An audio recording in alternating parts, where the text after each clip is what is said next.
그동안 마태복음을 쭉 1년 넘게 1년 한 반 정도 이렇게 살펴보면서 예수님의 생애와 가르침, 십자가의 고난과 부활을 살펴보았고, 최근에는 성령 강림절을 맞이해서 보혜사 성령을 보내주신 우리 하나님 은혜, 우리를 고아와 같이 내버려 두지 아니하시고 늘 함께 하시면서 우리를 또 주님의 일을 감당하는 동력자로 삼아주시고 매일매일 함께 하시는 우리 주님의 은혜에 대해서 살펴보았습니다.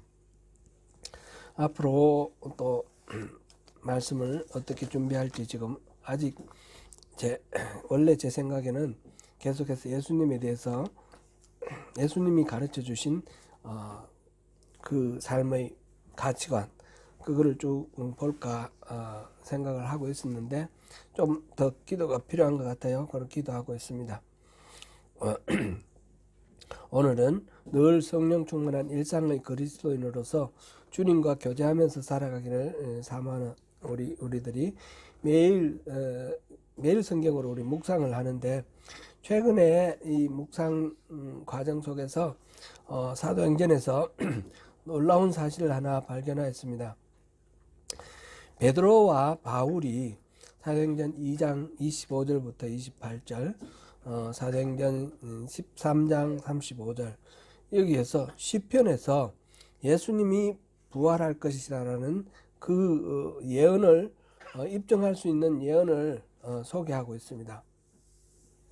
물론 유대인들은 성경을 어릴 때부터 이렇게 외우고 잘 배우고 있다고 우리가 알고 있지만, 율법학자인 바울은 그렇다 치더라도 생업이 어부였던 베드로가 그 성경을 그렇게 깊이 알고 아무도 보지 못하고 있는 하나님 뜻을 통찰한다는 것이 너무너무 놀라웠습니다. 이것이 바로 오순절 마가의 다락방에서 임하신 그 성령의 은혜라는 것을 우리가 알지요. 그 비겁하고 겁쟁이였고 하던 그런 베드로가 그 많은 사람들 앞에서 복음을 전파하고 담비 나갈 수 있었던 것 자체가 성령님의 은혜이고, 그리고 거기서 나가서 말하는 설교의 내용 자체가 하나하나 너무 놀라운 그런 은혜라, 이 다 성령의 은혜다, 그런 생각을 하게 되었습니다. 우리 모두 성령 충만하시기를 바랍니다. 아멘. 우리도 그래서 성경을 읽고 설교를 듣고 하더라도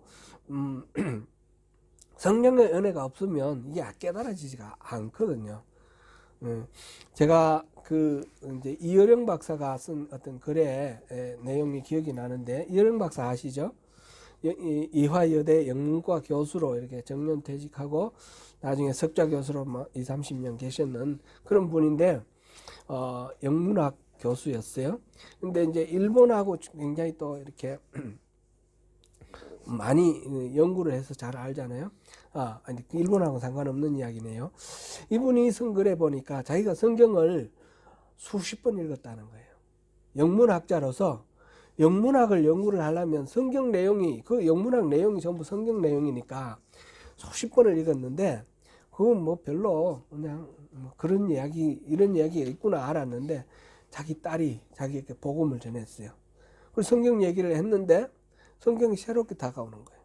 그전에는 이 복음이 그냥 옛날 이야기, 그냥 복음으로 들리지가 않았는데, 자기 딸이 생명을 걸고 자기를 위해서 기도하면서 이제 어떤 눈이 이렇게 장님이 되는 그런 병이 걸렸는데, 각막이 이렇게 뭐라 그러나요? 박탈되나요? 이게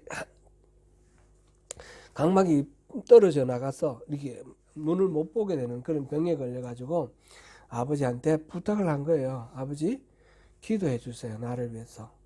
아버지가 기도하시면 내가 나을 거예요. 그래서 그 딸의 부탁을 듣고 그럼 기도하지. 그러고부터 기도를 했는데, 그 딸을 위해서 기도를 했는데 기적이 일어났죠.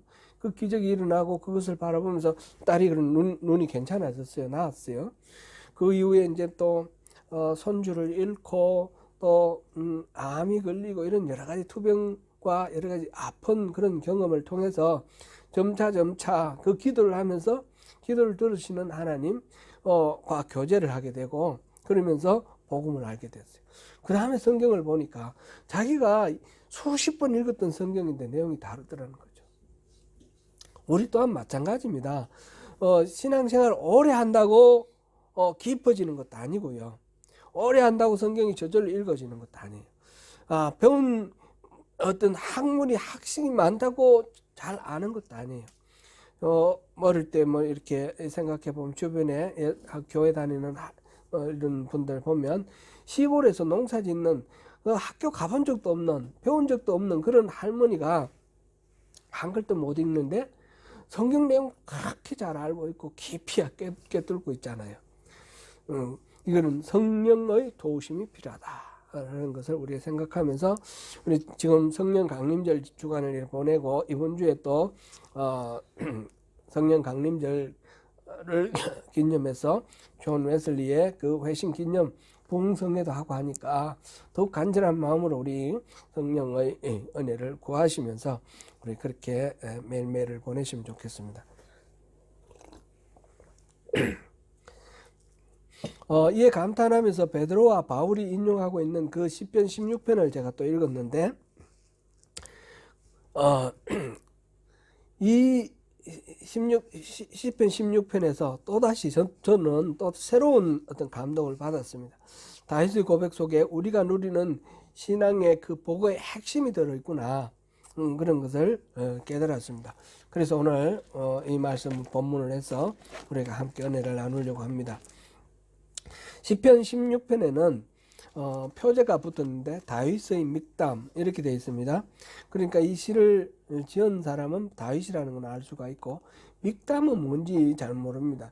이거는 음악의 형식의 하나이다 이렇게 알려져 있는데, 이 신학자들이 믹담에 대해서 어원을 따져서 여러 가지 썰이 있는데, 그 중에 가장 유력한 것은 이 믹담은 토탈 6개가 있거든요. 56편에서 60편까지도 믹담으로 되어 있고 있는데, 이거는 돌에 새겨진 비문이라는 거예요. 돌에 새겨진 비문. 시를 돌에 새겨놨다는 거죠. 그만큼 가치가 있는 시다 이렇게 해석해도 되겠죠. 또 다른 어떤 해석자들은 황금시다 그렇게도 말합니다. 이것도 마찬가지로 귀한 시다 이런 표현이겠는데, 그러나 이 시가 쓰여진 상황이나 배경에 대해서는 알려진 게 없습니다. 다만 시의 내용을 통해서 우리가 짐작을 할 수가 있는데, 1절 우리 같이 한번 읽어볼까요? 시작. 하나님이여 나를 지켜주소서, 내가 죽게 피하나이다. 지금 이런 노래를 하는 이런 가사가, 이런 내용이 들어있는 것은 뭔가 지금 위기 속에 빠져 있다는 것을 알 수 있겠죠. 지켜달라 그러고 내가 죽기 도망가서 피하겠으니까 나를 보호해 달라고 이렇게 말하고 있으니까 어떤 특별한 위기 가운데 놓여 있다는 것을 알 수 있습니다. 그 위기는 어떤 위기인지 모르겠는데 4절에 보니까 다른 신에게 예물을 드리는 자라는 표현이 있고, 그들하고 그들에게는 괴로움이 될 것이다. 말하자면 저주가 있는 것이고, 그들하고는 그 이름은 입으로 내 입술로 부르지도 않겠다. 그런 다짐이 있는 걸 보면 이 다른 신에게 예물을 드리는 자와의 어떤 갈등 또는 핍박 이런 것이 어느 정도 이렇게 추정할 수가 있고, 9절에서 10절 보면 9절 끝에 내 육체도 안전히 살리니, 육체의 안전에 대한 이런 염려나 희망 이런 것이 들어있고, 그 다음에 10절에 보면 내 영혼을 소울에 버림을 당하지 않는다. 소울이라는 것은 죽은 자의 세계예요. 죽은 자의 지옥이라 그렇게 말을 해도 되겠죠. 죽은 자가 갇혀있는, 지금 우리가 말하는 지옥과 개념이 똑같은 건 아닌데 죽은 자가 묻혀있는, 그래서 영어 성경에는 tomb, 그냥 무덤, grave, 무덤으로 그렇게 번역을 해놨는데, 사자의 세계, 거기에 내버려 두지 않겠다 이런 이야기가 있는 거 보면 목숨의 위협을 당하는 그런 상황이 추측되기도 합니다. 정확히 알 수는 없지만 분명한 것 하나는 이 시인이 매우 힘든 어려운 상황에 놓여 있다라는 사실입니다. 그런 상황에서 다윗이 하나님께 기도하는 내용인데요. 다윗이 하나님을 부르기를 하나님, 여호와, 나의 주님, 주님 이렇게 부릅니다. 하나님이라는 말은 이 히브리 말로 하면 엘로힘이죠.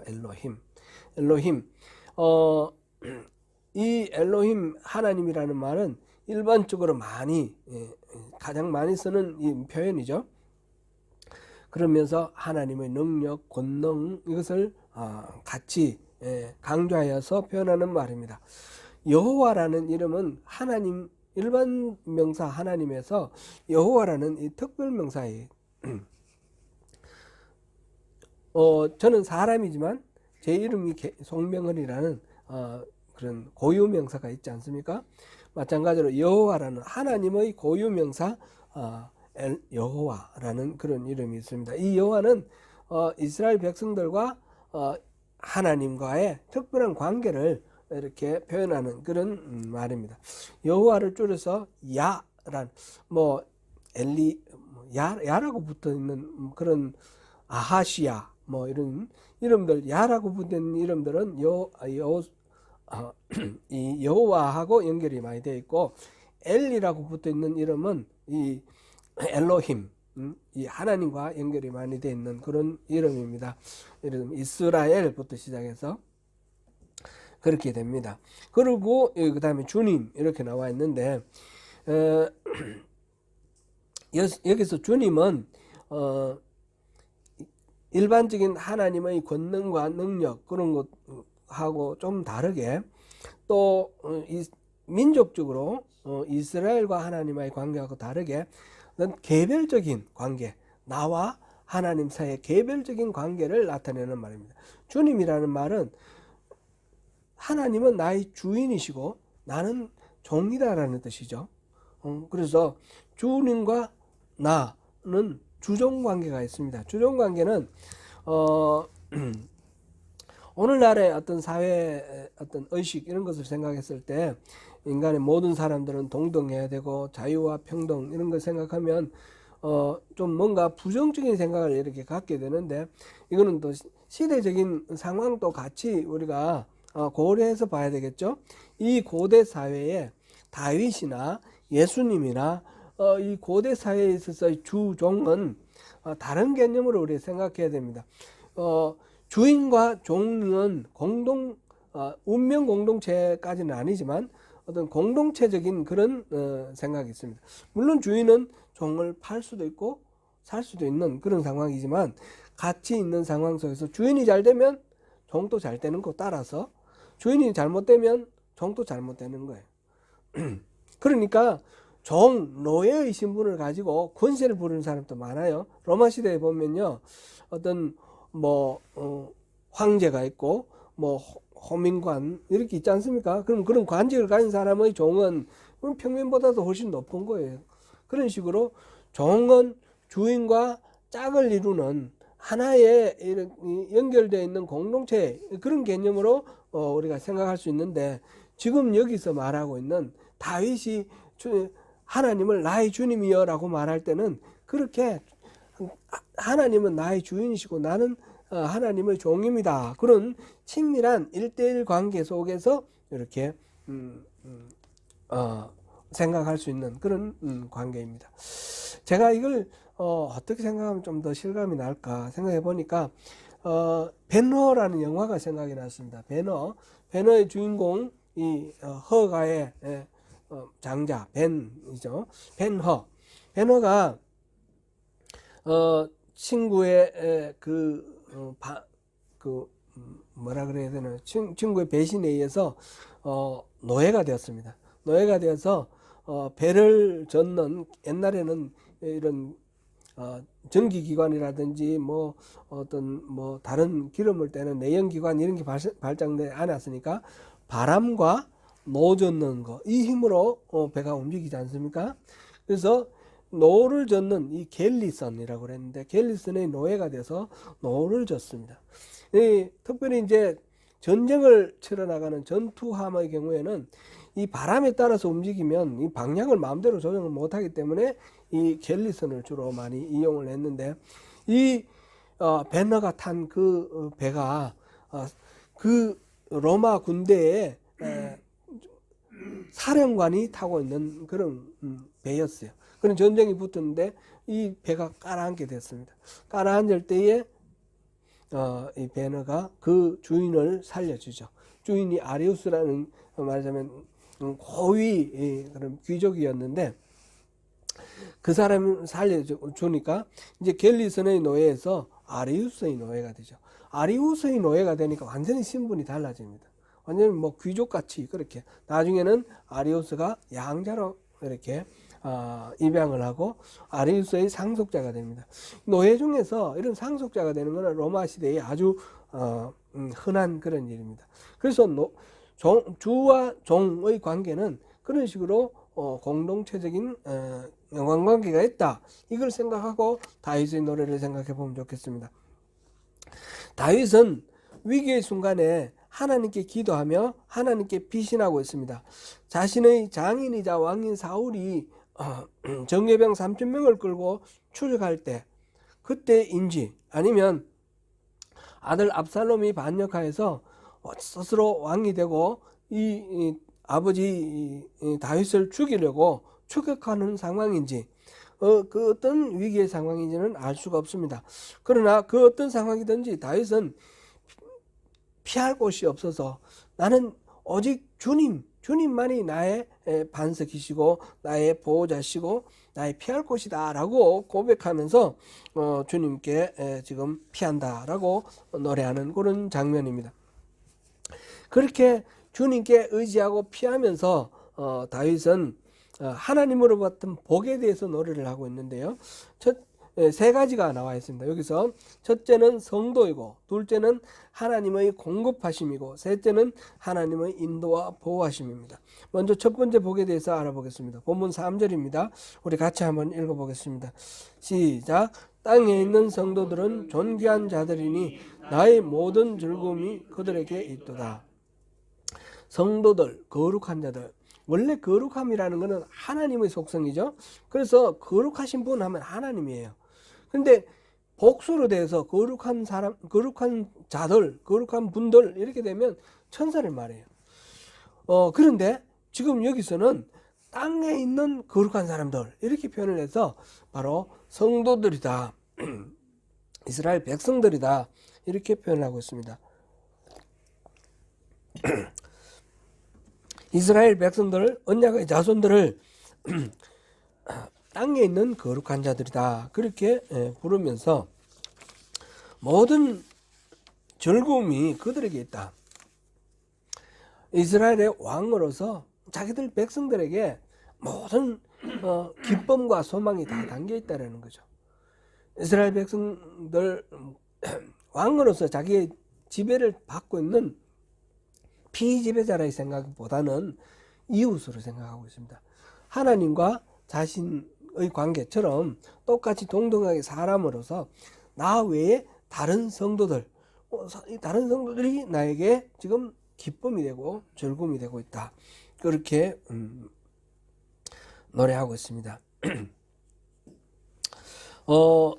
뭐 우리가 생각해 보면, 이거를 오늘로 이렇게 당겨서 생각해 보면, 여러분들이 바로 저에게 그 기쁨이 되고 즐거움이 되는 거고, 여러분들께 제가 그 기쁨이 되고 즐거움이 되면 좋겠습니다. 하나님은 제 그릇에 맞지 않게 너무 많지 않은 영혼들을 이렇게 맡겨주셨는데, 우리 한 영혼마다 제가 면류관이고 기쁨으로 생각합니다. 여러분들 가운데 믿음이 성숙된 분들도 계시고 믿음이 아주 첫걸음이신 분들도 계시는데, 각자의 그 신앙의 그 단계에서 제가 감당할 역할이 있어서 하나님이 저에게 맡겨주셨다고 생각하고 제가 기쁨으로 이렇게 최선을 다해서 섬기고자 합니다. 다윗은 그렇게 자신에게 주어진 백성들을 하나님이 주시는 이 거룩한 자들, 성도들, 땅에 있는 성도들, 나의 즐거움이다. 이렇게 고백하고 있습니다. 4절에서는 또 전혀 다른 무리의 사람들이 나옵니다. 같이 봉독해 봅니다. 다른 신에게 예물을 드리는 자는 괴로움이 더할 것이라. 나는 그들이 드리는 피의 전제를 드리지 아니하며 내 입술로 그 이름도 부르지 아니하리로다. 아멘. 다른 신에게 예물을 드리는 자, 하나님 말고 다른 신에게 예물을 드리는 자는 우상 숭배하는 사람이죠. 우상 숭배하는 사람. 꼭 다른 신으로 이렇게 떠받들지 않더라도 하나님만을 섬겨야 되는데, 하나님을 섬김에 있어서 마음이 갈려서 이런 대책 저런 대책 생각하는 사람까지 다 포함해서 우리가 이야기해야 되겠습니다. 나는 그들이 드리는 피의 전제를 드리지 아니하며, 피의 전제는 전제라는 게 있죠. 전제.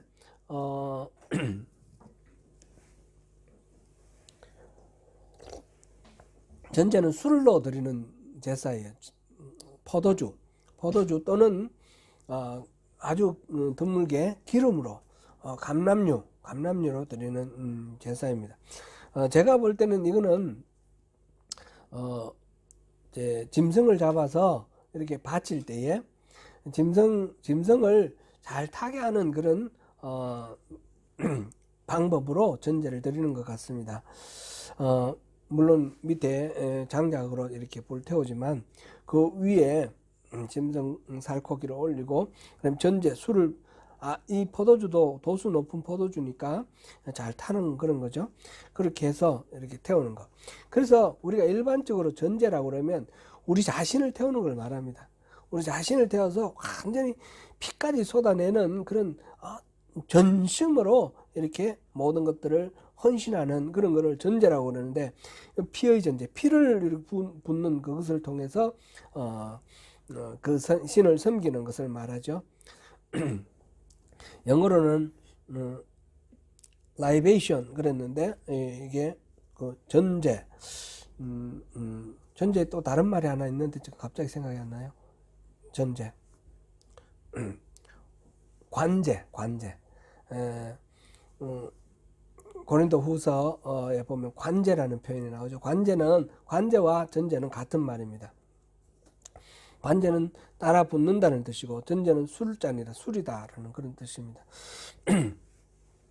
다른 신들에게 예물을 드리는 자, 이런 자는 괴로움이 더할 것이다.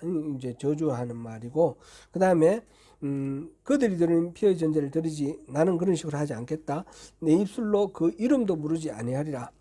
다른 그런 신들의 이름을 입에도 올리지 않겠다.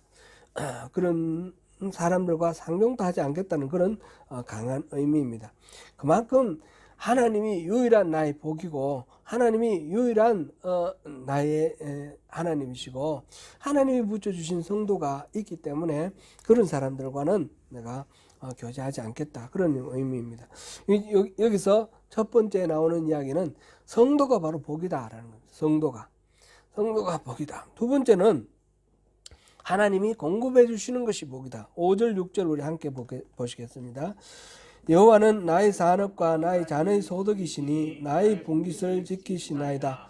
내게 줄로 준 구역은 아름다운 곳에 있음이여 나의 기업이 실로 아름답도다. 아멘. 제가 잘못 읽었습니다. 여기에서 다윗이 사용하고 있는 단어들, 산업이나 자녀의 소득 또는 나의 분깃, 그 다음에 나의 기업, 이런 말들은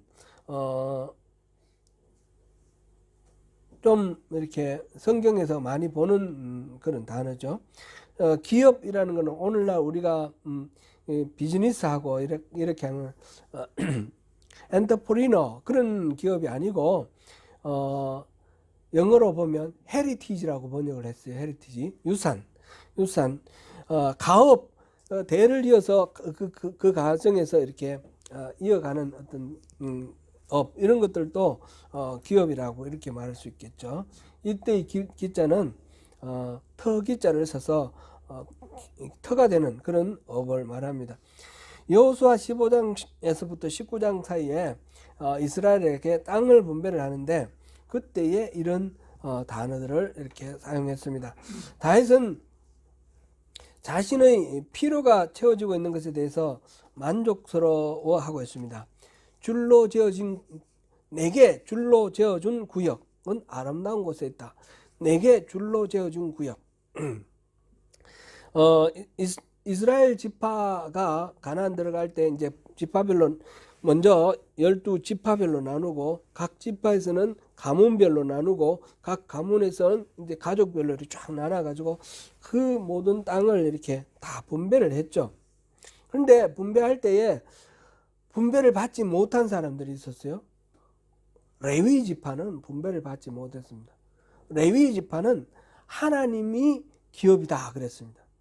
하나님 자신이 기업이 되겠다. 그래서 이 사람들은 제사장들도 레위 지파고요. 제사장이 되거나 아니면 각 지역의 12지파에 다 흩어져서 살았는데 6개의 그 도피성이 있죠.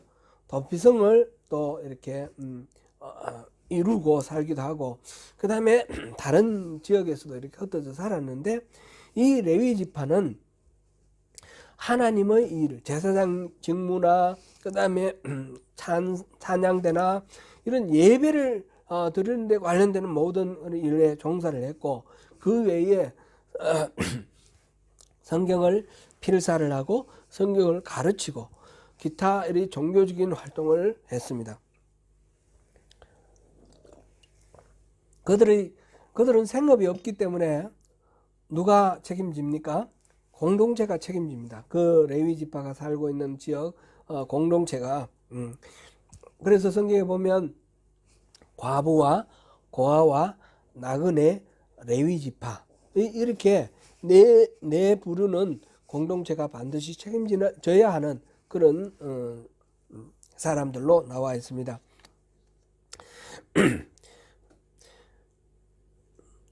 지금 다윗은 레위 지파는 아니죠. 다윗은 유다 지파였고 그 지파별로 또 가문별로 이 땅을 분배받은 거 다 받았습니다. 그뿐만 아니라 다윗은 지금 왕입니다. 처음에는 남왕국 유다 분리된 남왕국 유다의 왕이었다가 나중에는 통일되어서 통일왕국 이스라엘의 왕이 되었습니다. 그래서 말하자면 이스라엘 전 영토가 다 다윗이 다스리는 땅이기 때문에 전 영토가 자기의 산업, 자기의 어떤 자녀의 소득 이렇게 말해도 되지 않겠습니까? 그런데 다윗은 그렇게 하지 않고 여호와는 나의 산업, 여호와는 나의 자녀의 소득 이렇게 표현을 했습니다. 그리고 여호와는 나의 분깃을 지키시나이다 그렇게 노래했습니다.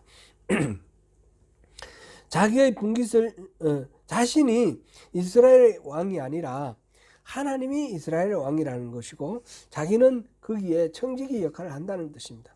그래서 하나님이 나의 산업이고 내가 의지하고 내가 이렇게 하는 역할 모든 일들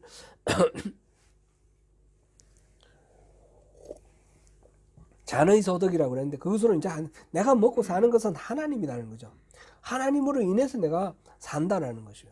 그리고 그 모든 나의 그 모든 존재를 지켜주시는 분이 하나님이시다 이렇게 고백하고 있습니다.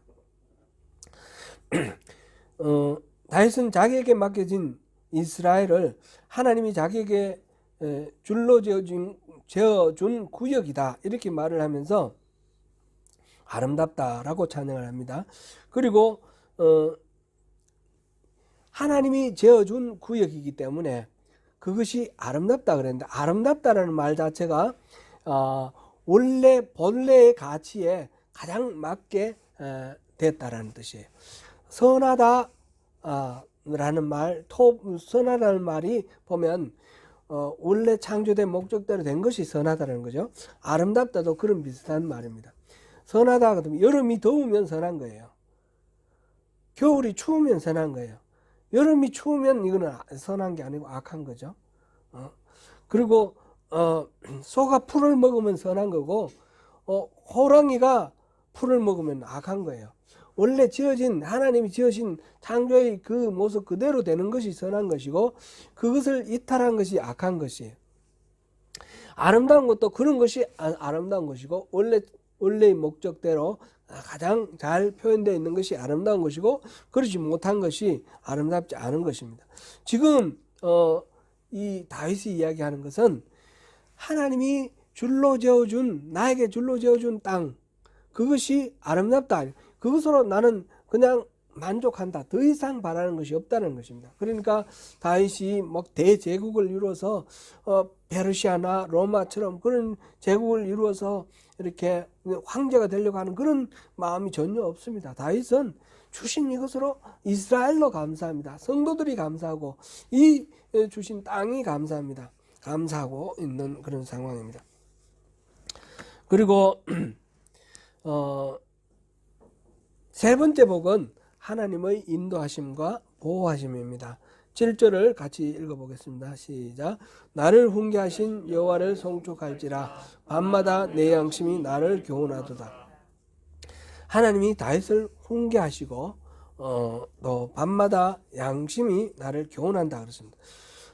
훈계하는 것은 꾸지람하는 거 뉘앙스가 좀 포함되어 있습니다. 그죠? 그런 잘못됐을 때 훈계하고 바른 길 인도하고 그런 것.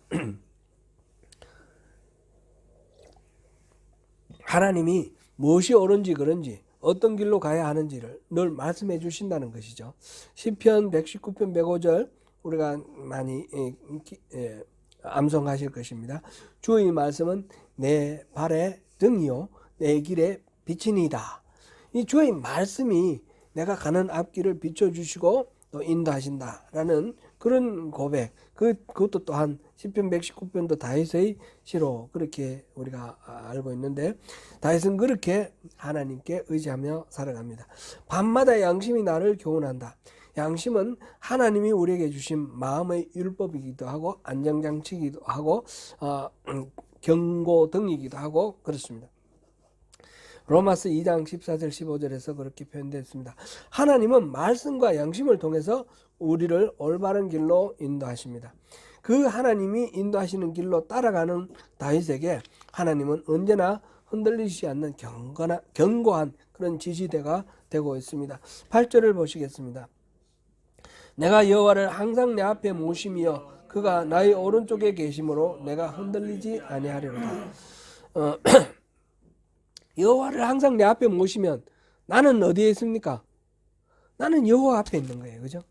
그럼 나는 항상 여호와 앞에 있겠습니다. 이런 말입니다. 여호와를 항상 내 앞에 모신다라는 말은 코람데오라는 말 있죠? 코람데오라는 말은 하나님을 향해서 그 앞에 서 있는 것을 코람데오라 그럽니다. 항상 하나님 앞에 서 있으면서 하나님이 늘 날 바라보시고 그 시선을 거두지 않기를 바라면서 살아가는 겁니다. 하나님의 시선이 나한테 이렇게 집중되어 있다는 것이 불편할 때는 어떨 때 불편할까요? 죄 지을 때는 불편할 겁니다. 어떨 때 안심이 될까요? 내가 염려가 있고 근심이 있고 어떻게 할까 할 때 하나님이 나를 바라보신다는 것이 위로가 되고 안심이 될 것입니다. 하나님 앞에 내가 있다라는 말, 하나님을 내 앞에 모신다는 말 자체가 하나님으로 인해서 내가 모든 것을 다 맡기면서 안심하고 평화를 누리는 삶을 살겠다라는 그런 다짐입니다. 그리고 나의 오른쪽에 계심으로 그가 나의 오른쪽에 하나님 내 앞에 계시기도 하고 내 오른쪽에 계시기도 하고 이 오른쪽은 사실은 방향을 나타내는 말은 아닙니다. 오른쪽은 항상 이 능력과 권능을 나타내는 그런 상징어입니다.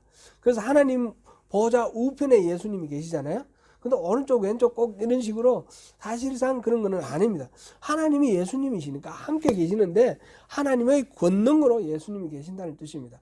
바로 내 앞에 하나님이 계시고 내 오른쪽에 내 힘이 되고 내 모든 의지할 바 되는 그런 존재로서 하나님이 계신다. 그런 말씀입니다. 그러니까 내가 흔들리지 않는 그런 든든한 그런 반석 같은 그런 하나님의 은혜 안에서 살아가는 것입니다. 다윗이 말하는 복은 이제 보니까 성도들이 복이고 또 나에게 공급해 주시는, 여러 가지 필요를 공급해 주시는 그런 복이 있고, 그 다음에 또 뭡니까? 나를 인도하시고 보호하시는 그런 복이 있습니다. 그런데 여기 다윗은 그러한 복을 주시는 하나님에 대해서 그러한 복을 주시는 하나님이 아니라 그러한 복이 되시는 하나님이라고 그랬습니다. 다시 한번 우리 2절을 한번 읽어보겠습니다. 같이 읽습니다. 시작. 내가 여호와께 아뢰되 주는 나의 주님이시오니 주밖에는 나의 복이 없다 하였나이다. 주님만이 나의 복이다라는 겁니다. 주님만이 나의 복. 그러니까 주님이 내게 복을 주시는 것이 아니라 주님 자신이 나의 복이다. 그렇게 고백을 하고 있습니다. 다윗은 이러한 주님을 복으로 삼고 있는 삶 속에서 기쁨과 확신을 가지는데, 하나님을 자신의 복이라고 말하며 하나님을 바라볼 때 그에게 찾아오는 것은 참된 기쁨과 평안입니다. 9절 같이 읽어봅니다. 시작. 이러므로 나의 마음이 기쁘고 나의 영도 즐거워하며 내 육체도 안전히 살리니. 아멘. 이렇게 이 땅에서 누리는 기쁨을 지금 노래하고 있습니다. 지금 9절까지는 이 땅에서 누리는 모든 기쁨입니다. 성도, 그 다음에 필요를 채워주시는 공급하심, 그 다음에 인도와 보호, 다 이 땅에서 누리는 거였는데, 이제 다윗은 이 땅 이후의 것도 생각합니다. 이거는 다른 사람에게서는 볼 수 없었던 부분인데 죽음 이후에 대해서 노래를 합니다. 그것이 10절입니다. 10절 같이 읽어봅니다. 이는 주께서 내 영혼을 소홀해 버리지 아니하시며 주의 거룩한 자를 멸망시키지 않으실 것임이니이다. 소홀이라는 게 앞서 말씀드렸듯이 죽음의 세계예요. 죽음의 세계. 죽음의 세계에 갇혀 있는 사람들, 죽은 자들, 그런 사람들이고, 그러니까 나를 소홀해 버린다. 나를 그냥 지옥에 던져버린다는 뜻이, 내버린다는 뜻이죠.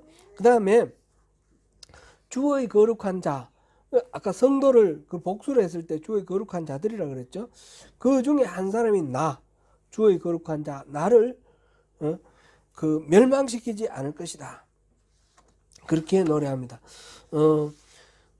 누구나 죽어 무덤에 묻히면 육신은 썩어 흙으로 돌아갑니다. 그런데 다윗은 하나님이 자신을 그렇게 버리지 않을 것이라고 노래합니다. 이 부분에 대해서 베드로와 바울이 사도행전에서 말하고 있는 것입니다. 사도행전 2장 25절부터 28절에 이 시편 지금 16편 8절에서 11절까지를 인용을 했습니다. 인용을 하고 난 뒤에 그 다음에 이 시편을 해석을 합니다. 해석한 게 사도행전 2장 29절에서 32절입니다. 한번 같이 읽어보겠습니다. 시작.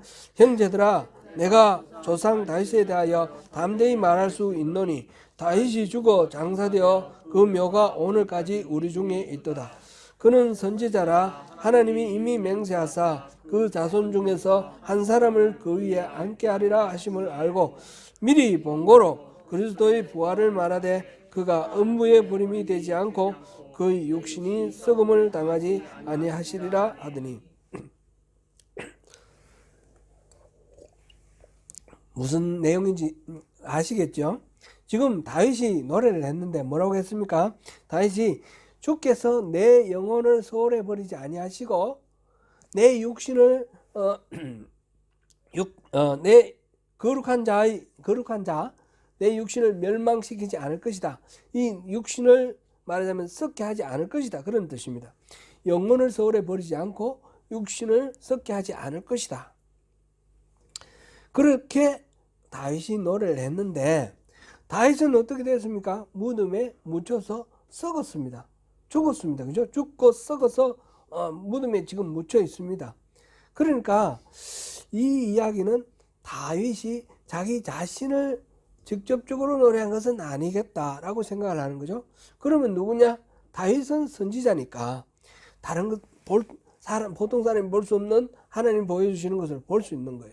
다윗이 볼 때에 미래에 자신의 자손 중에서 그리스도가 나와서 그 그리스도가 자기의 자리에 앉을 것이고 그 그리스도가 서울의 버림을 당하지 않고 육신이 썩음을 당하지 않을 것이다 라고 노래한 거라는 거죠. 그러니까 이 지금 시편 16편 10절의 내용의 주인공은 다윗 자신이 아니라 미래에 올 그리스도다라는 그런 내용입니다. 다윗은 분명히 무덤에 묻혔고 서울의 버림을 당했다라는 것, 이것을 이스라엘 백성들에게 확인시키고, 그러므로 다윗이 자신에 대해서 이야기한 것 아니지 않느냐 이렇게 이야기를 합니다. 이 부분에 대해서 바울도 사도행전 2장 35절에서 37절에 이 부분을 인용하면서 말합니다. 35절부터 37절, 이건 2장이 아니죠. 13장이죠. 13장. 같이 읽어봅니다. 시작. 또 다른 시편에 일렀으되 주의 거룩한 자로 썩음을 당하지 않게 하시리라 하셨느니라. 당시에 하나님의 뜻을 따라 섬기다가 잠들어 그의 조상들 곁에 묻혀서 썩고 말았습니다. 그러나 하나님이 다시 살리신 그분은 썩지 않았습니다. 아멘. 예. 예. 지금 여기서 바울이 지금 얘기를 하고 있는데, 바울이 주의 거룩한 자로 썩음을 당하지 않게 하시리라 하셨는데, 이 다른 시편도 다윗의 시죠. 주의 거룩한 자, 방금 우리가 본 거 썩음을 당하지 않게 하시리라. 앞에서는 멸망한다라고 번역을 했지만 여기서는 썩음을 당하지 않게 한다. 영어로는 DK로 번역했는데 바로 그게 이제 더 정확한 번역이에요. 다윗은 당시에 하나님의 뜻을 따라 섬기다가 잠들어 그 조상들과 함께 묻혀서 썩었다는 거죠. 썩었어. 그러니까 자기를 위해서 한 말이 아니고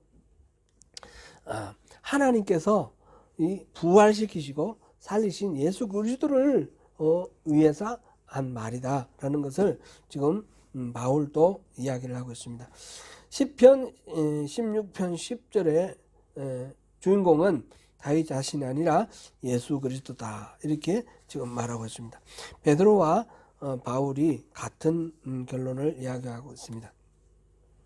그러면 다윗은 그 속에서 자기 얘기 아니고 남 얘기인데 무슨 기쁨이 있겠습니까? 다윗은 그것을 알았습니다. 예수 그리스도의 부활과 함께 모든 믿는 자들이 구원받을 것이며 그 부활에 동참할 수 있다는 것입니다. 예수 그리스도의 영원한 생명과 함께 다시 우리도 또한 모든 사람들, 믿는 사람들이 부활하고 영원한 생명을 누릴 수 있다는 사실을 알았다는 거죠. 거기서 소망을 가졌다는 것입니다. 이 노래의 의미는 다윗 자체가 썩지 않는다는 게 아니라 예수 그리스도가 부활하시고 썩지 않음으로 인해서 그 안에 있는 모든 사람들이 썩지 않게 된다는 것을 말하면서 노래하면서 자기 자신이 그 안에서 포함되어 있는 것이죠. 그래서 소망을 가집니다. 다윗의 삶에 대해 내린 결론은 그래서 주께서 보여주신 그 생명의 길인데 본문 11절 이게 이제 결론입니다. 같이 한번 읽어보겠습니다. 시작. 주께서 생명의 길을 내게 보이시리니 주의 앞에는 충만한 기쁨이 있고 주의 오른쪽에는 영원한 즐거움이 있나이다. 여기도 내 앞에와 내 오른쪽 했는데 여기서는 주님 앞과 주님 오른쪽이 됐어요. 결국 같은 내용입니다. 같은 내용. 그래서 주께서 생명의 길을 내게 보여주셨기 때문에 생명의 길을 내게 보여주셨기 때문에 이 생명의 길이 무엇이었습니까? 예수 그리스도의 부활과 영원한 생명. 그렇게 하신 분이 바로 하나님이시라는 겁니다. 그래서 여호와 하나님이 바로 피난처가 되시고 주인이 되시고 소망이 되시는 그런 분이시죠. 그래서 주께서 생명의 길을 내게 보이시리니 주의 앞에는 충만한 기쁨이 있고 주의 앞에는 충만한 기쁨, 오른쪽에는 영원한 즐거움. 그래서 주님께서 우리에게 그 영원한 생명의 길에서 참된 기쁨과 평안을 주시는 그런 은혜를 베풀어 주실 것이다 라는 그런 노래입니다. 사랑하는 성도 여러분, 우리의 주님이 되시고 우리의 복이 되시는 분이 누구십니까? 우리 여호와 하나님이십니다. 그렇죠? 그 하나님께서 우리에게 생명의 길을 보여주셨습니다. 그것이 무엇입니까? 예수 그리스도의 십자가와 부활입니다. 그 길로 우리에게 펼쳐진, 그 생명의 길에서 우리에게 펼쳐진 그 은혜가 바로 그 앞에서 충만한 기쁨, 그 오른손에, 그 오른쪽에서 영원한 즐거움, 이렇게 표현되어 있는데, 영원한 기쁨과 즐거움, 영원한 평화가 되는 것입니다. 바로 그 생명의 길에서 우리에게 허락하신 그 충만한 기쁨과 영원한 즐거움을 누리시는 저와 여러분이 되시기를 축원합니다.